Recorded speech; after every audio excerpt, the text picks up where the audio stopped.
Qishlog'imizda yangi ochilgan Bo'rishkorda soatinchi sonli maktabgacha ta'lim bog'chasida mening nabiralarim 2 yildan beri shu bog'chaga tahsil olyapti. Men juda ham xursandman.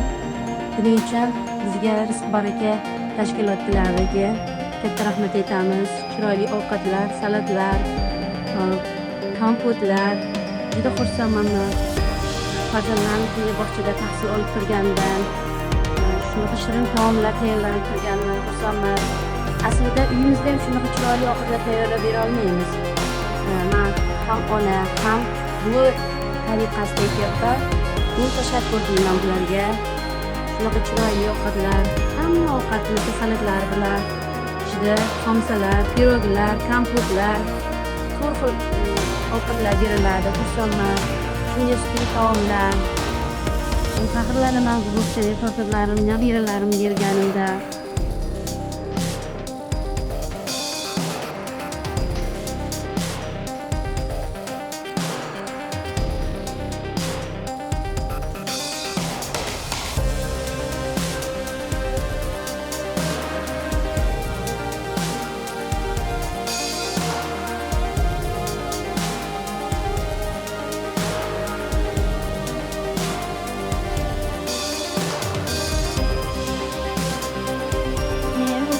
Davlat maktabgacha ta'lim tashkiloti hamshirasi.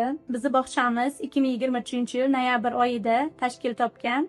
Biz 2025-yil avgust oyidan outsourcing rizq baraka MCJ korxonasiga o'tkazildik. Bu tashkilotdan juda mamnunmiz. Bizga oziq-ovqat mahsulotlari o'z vaqtida yetib keladi va sifatli darajada keltiriladi. Oziq-ovqat mahsulotlarini men birakirash komissiyasi raisi, hamshira, birakirash komissiyasi a'zosi, tarbiyachimiz va profsayez tekshirib olamiz va nazorat qilamiz.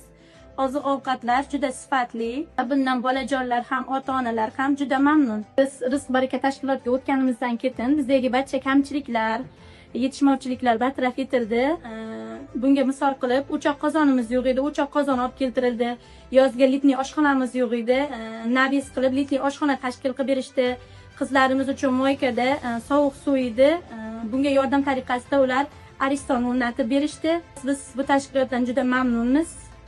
Birga ishlashimizdan xursandmiz.